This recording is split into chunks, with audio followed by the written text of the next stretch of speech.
Order! Order! You are an incorrigible delinquent at times. Behave yourself, man!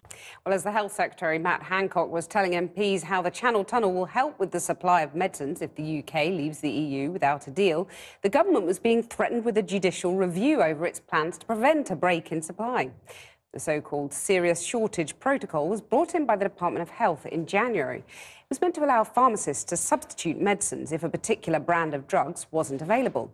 But lawyers, backed by a number of charities, say this was done without consultation and could put patients' lives at risk.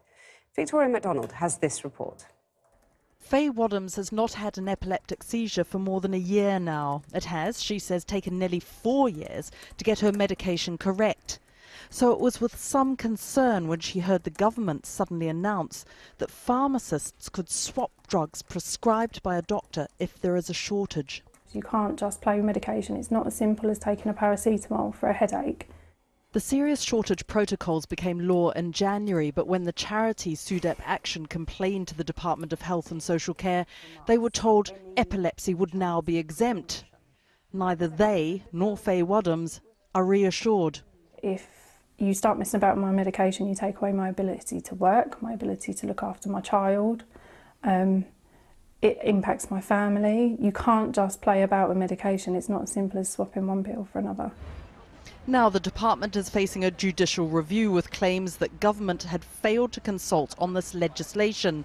The action is backed by a number of charities, including those supporting HIV/AIDS, who say it's vital that a doctor remains in control of the medication. Healthcare professionals do not agree with government that these measures are satisfactory. They have profound concerns. Some of them are terrified about what the use of serious shortage protocols will mean for patient safety. They are concerned about whether patients will get the drugs they need. They're concerned about what it means if drugs are substituted. So if you've always used drug X, what will it mean if all of a sudden drug X runs out and you're forced to go on drug Y? What does it mean if you're a patient who's used to getting 100 milligrams, but the pharmacist hasn't got enough to give you 100 milligrams and so starts giving you 50 milligrams or 20 milligrams? Already fears have been expressed over supplies of insulin for diabetes in the event of a no deal. In response to a letter sent to the MP Dawn Butler, she is told the department is working with partners across government in the health sector and in industry to prepare for any possible disruption in the supply chain. And it goes on to say it is working to guarantee sufficient freight capacity to maintain supplies. Diabetes UK issued a statement at the end of February demanding concrete detail from the government on access to insulin in the event of a no-deal Brexit.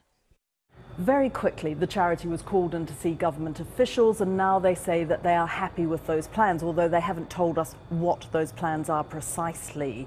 And what other charities and the Good Law Project, which is seeking this judicial review, are concerned about is that the government has not provided a list of other medicines which could be affected by a no deal. In fact, the Health and Social Care Committee also asked for that list, and the government said it was subject to commercial confidentiality. In January, Channel 4 News reported on the transportation of radioisotopes from Europe to the UK and fears of any delays because they only have a 3-day shelf life. 3/4 of medicines come to the UK from or via Europe. The government has said contracts have been signed with 2 ferry companies for the next 6 months and that medicines will have priority. And they have asked drug companies to stockpile at least 12 weeks' worth of medicines to act as a buffer in the event of a no deal. Victoria MacDonald reporting.